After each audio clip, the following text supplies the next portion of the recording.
Malini Krishnamurthy madam ಅವರು ಇದ್ದಾರೆ. ಈಗಷ್ಟೇ ಸನ್ನಡತೆ ಆಧಾರದ ಮೇಲೆ ಹಲವು ಬಂದಿಗಳನ್ನು ಬಿಡುಗಡೆ ಮಾಡುವಂತಹ ವಿಶೇಷ ಸಮಾರಂಭ ಪರಪ್ಪನ ಅಗ್ರಹಾರದಲ್ಲಿ ನಡೀತು. ಅವ್ರನ್ನೇ ಮಾತಾಡ್ಸೋಣ. ಮೇಡಮ್, ಎಷ್ಟು ಜನ ಒಟ್ಟಲ್ಲಿ ಬಿಡುಗಡೆ ಆದರು? 77 ಜನ ಲೈಫ್ ಕಾನ್ವಿಕ್ಸನ್ನು ಇವತ್ತು ನಾವು ರಿಲೀಸ್ ಮಾಡಿದ್ದೀವಿ. ಒಂದು ವಿಶೇಷವಾದಂತಹ ಸಂದರ್ಭ. ಅಧಿಕಾರಿಗಳು ರಾಷ್ಟ್ರಪತಿ ಪದಕವನ್ನು ತೆಗೆದುಕೊಂಡ್ರು, ಮುಖ್ಯಮಂತ್ರಿ ಪದಕ ತೆಗೆದುಕೊಂಡ್ರು, ಈ ಕಡೆ ಬಿಡುಗಡೆ ಆಗ್ತಾ ಇರುವಂಥವ್ರು ಆನಂದ ಬಾಷ್ಪ ಹಾಕಿದರು, ನಮಗೆ ಒಳ್ಳೆ ಜೀವನ ಕಲಿಸ್ಕೊಡ್ತು ಅನ್ನೋಂಥ ಮಾತನ್ನು ಹೇಳ್ತಾ ಇದ್ರು. ಸೊ ಈ ಸಂದರ್ಭದಲ್ಲಿ ಅವರ ಅನುಭವ ಹೇಗಿರುತ್ತೆ, ಯಾವ ರೀತಿ ಟ್ರೀಟ್ಮೆಂಟ್ ನಡೆಯುತ್ತೆ ಒಳಗಡೆ? ಸೊ ಪ್ರಿಸನ್ನಲ್ಲಿ ತಪ್ಪು ಮಾಡಿದ ಮೇಲೆ ಶಿಕ್ಷಾ ಅನುಭವಿಸೋದು ಒಂದು ಹಂತ. ಆದರೆ ಶಿಕ್ಷೆ ಒಳಗಾಗಿ ಅವರು ಮನಪರಿವರ್ತನೆ ಆಗದೆ ಮತ್ತೆ ವಾಪಸ್ ಸೊಸೈಟಿನಲ್ಲಿ ಬಂದಿದ್ದರೆ ಮತ್ತೆ ಪುನಃ ಮತ್ತೆ ಅವರ ಲೈಫನ್ನು ಹಾಳು ಮಾಡಿಕೊಳ್ಳೋದು ಅಥವಾ ಬೇರೆಯವರಿಗೆ ತೊಂದರೆ ಕೊಡೋದು, ಆ ಪರಿವರ್ತನೆ ಆ ಮನಪರಿವರ್ತನೆ ಚೇಂಜ್ ಮಾಡಬೇಕು ಅಂತ ನಮ್ಮ ಮೂಲ ಉದ್ದೇಶದಾಗಿದೆ.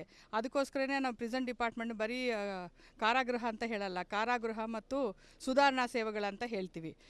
ನಮಗೆ ಕಾರಾಗೃಹ ರೆಗ್ಯುಲರ್ ಆಗಿ ನಡೆಸೋ ಜೊತೆ ನಾವು ಸುಧಾರಣಾ ಸೇವೆಗಳನ್ನು ಮೇಲೂ ನಾವು ಹೆಚ್ಚಿನ ಗಮನ ಕೊಡಬೇಕಾಗತ್ತೆ. ಈ ನಿಟ್ಟಿನಲ್ಲಿ ನಾವು ಬೇರೆ ಬೇರೆ ಕಾರ್ಯಕ್ರಮಗಳೆಲ್ಲ ಹಮ್ಮಿಕೊಳ್ತಾ ಇದ್ದೀವಿ. ಅವರಿಗೆ ಸ್ಕಿಲ್ ಡೆವಲಪ್ಮೆಂಟ್ ಮಾಡಿಸ್ತಾ ಇದ್ದೀವಿ. ಅಂದರೆ ಟೆಕ್ನಿಕಲ್ ಸ್ಕಿಲ್ಸ್ ಮಾಡ್ತಾ ಇದ್ದೀವಿ. ಪ್ಲಂಬಿಂಗು, ಎಲೆಕ್ಟ್ರಿಷಿಯನ್ನು, ಕಂಪ್ಯೂಟರ್ ಕೋರ್ಸಸ್, ಬೇರೆ ಬೇರೆ ಥರ ಕೆಲಸಗಳ ಹೇಳ್ಕೊಡ್ತಾ ಇದ್ವಿ. ಯಾಕಂದರೆ ಅವ್ರು ಹೊರಗಡೆ ಹೋಗಿದ್ದು ಅವರ ಕ್ಷಮತೆಗೆ ಅನುಗುಣವಾಗಿ ಹೇಳ್ಕೊಡ್ತೀವಿ.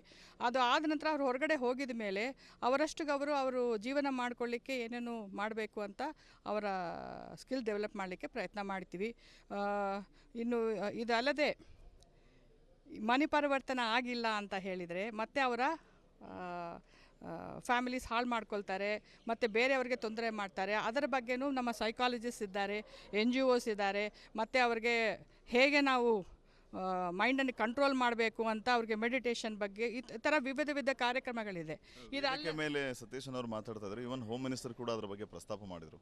ಈಗ ಒಳಗಡೆ ಇದ್ಕೊಂಡು 4 ಪೋಸ್ಟ್ ಗ್ರಾಜುಯೇಷನ್ ಮಾಡೋದಿದೆಯಲ್ಲ, ಅದು ಒಂದು ಒಳ್ಳೆ ಉತ್ತಮವಾದಂತಹ ಸಂದೇಶ ಸಮಾಜಕ್ಕೆ ರವಾನೆ ಮಾಡುವಂಥ ಕೆಲಸ. ಸೊ ಆ ರೀತಿಯ ವಾತಾವರಣವನ್ನು ಕಾರಾಗೃಹದ ಒಳಗಡೆ ನಿರ್ಮಾಣ ಮಾಡೋದಕ್ಕೆ ತಮ್ಮ ಡೆಡಿಕೇಶನ್ ಯಾವ ರೀತಿ ಇರುತ್ತೆ, ಆ ರೀತಿಯ ಪರಿಸರ ನಿರ್ಮಾಣಕ್ಕೆ ಎಷ್ಟು ಕೆಲಸ ಮಾಡ್ತಾರೆ? ಆ್ಯಕ್ಚುಲಿ ನಾವು ಇದೆಲ್ಲ ಹಿಂದಿಂದ ನಡೀತಾ ಇದೆ, ಇನ್ನೂ ಮುಂದೆ ಹೆಚ್ಚಿಗೆ ಮಾಡಬೇಕಂತ ಅಂದ್ಕೊಂಡಿದ್ದೀವಿ. ಅದಕ್ಕೆ ಹೆಚ್ಚಿನ ನಮಗೆ ಸ್ಟಾಫ್ ಬೇಕಾಗತ್ತೆ, ಮತ್ತು NGOs ಬೇರೆ ಡಿಪಾರ್ಟ್ಮೆಂಟ್ಸ್ ಎಲ್ಲನೂ ನಮಗೆ ಸಹಕಾರ ಬೇಕಾಗತ್ತೆ. ಅದು ಇನ್ನೂ ಹೆಚ್ಚು ಮಾಡಲಿಕ್ಕೆ ನಾವು ಪ್ರಯತ್ನಗಳನ್ನು ಮಾಡ್ತಾ ಇದ್ದೀವಿ. ಇನ್ನು ಮುಂದೆನೂ ಇದನ್ನು ಜಾಸ್ತಿ ಮಾಡಲಿಕ್ಕೆ ಪ್ರಯತ್ನ ಮಾಡ್ತೀವಿ. ಇದೆ ಅಂದರೆ ಯಾಕಂದರೆ this is a good example. ಒಂದು ಪರ್ಸನ್ ಒಂದು ಸೈಬರ್ ಕ್ರೈಮ್ ಬಗ್ಗೆ ಎಲ್ಲದ ಬಗ್ಗೆನೂ ಅವರು ಕ್ರಿಮಿನಲ್ ಜಸ್ಟಿಸ್ ಬಗ್ಗೆ ಡಿಗ್ರೀಸ್ ತೊಗೊಂಡಿದ್ದಾರೆ. ಈ ಥರ ಮಾಡಿ he can earn more than even the jail officials I guess. ಅದಕ್ಕೋಸ್ಕರ ನಾವು ಇನ್ನೂ ಮುಂದೆನೂ ಈ ಥರ ಕಾರ್ಯಕ್ರಮ ಹಮ್ಮಿಕೋಬೇಕು ಅಂತ ನಾವು ಹೋಮ್ ಮಿನಿಸ್ಟರ್ ಅವ್ರ ಗಮನಕ್ಕೆ ತಂದಿದ್ವಿ. ಅವರು ಮತ್ತೆ ಅದ್ರ ಬಗ್ಗೆ ನಾನು ತುಂಬ ಸೀರಿಯಸ್ ಆಗಿ ಚಿಂತನೆ ಮಾಡಿ ಪೂರ್ತಿ ಸಹಕಾರ ಕೊಡ್ತೀನಿ ಅಂತಲೂ ಆಶ್ವಾಸನೆ ಕೊಟ್ಟಿದ್ದಾರೆ. ಮುಂದಿನ ದಿವಸಗಳಲ್ಲಿ ಉತ್ತಮ ಕಾರ್ಯಕ್ರಮಗಳಾಗಬಹುದು ಅಂತ ನಾನು ತುಂಬ ಮನವಿಯನ್ನು ಮಾಡಿಕೊಂಡ್ರು ಗೃಹ ಮಂತ್ರಿಗಳಿಗೆ. ನಾವು ಮಾತಾಡಿದ್ವಿ, ಏನೇನು ಮಾಡಬೇಕು ಅಂತ ಜೊತೆ ಡಿಸ್ಕಸ್ ಮಾಡಿದ್ದೀವಿ. ಅವರು ಅದಕ್ಕೆಲ್ಲ ಒಪ್ಪಿಗೆ ನೀಡಿದ್ದಾರೆ.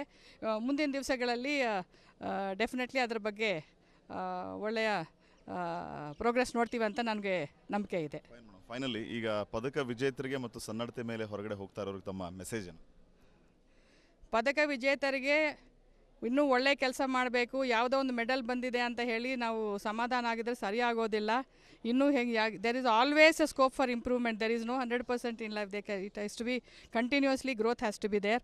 ಅದಲ್ಲದೆ ಬೇರೆಯವರು ಸಹ ಒಳ್ಳೆಯ ಕೆಲಸ ಮಾಡಿ ನಮ್ಮ ಈ ಕಾರಾಗೃಹ ಇಲಾಖೆಯಲ್ಲಿ ಒಂದು ಮಾದರಿಯಾಗಿ ಆಗಬೇಕಾಗಿರುವ ಒಂದು ಸಂದೇಶ ಕೊಡಬೇಕಾಗಿದೆ ಅದು.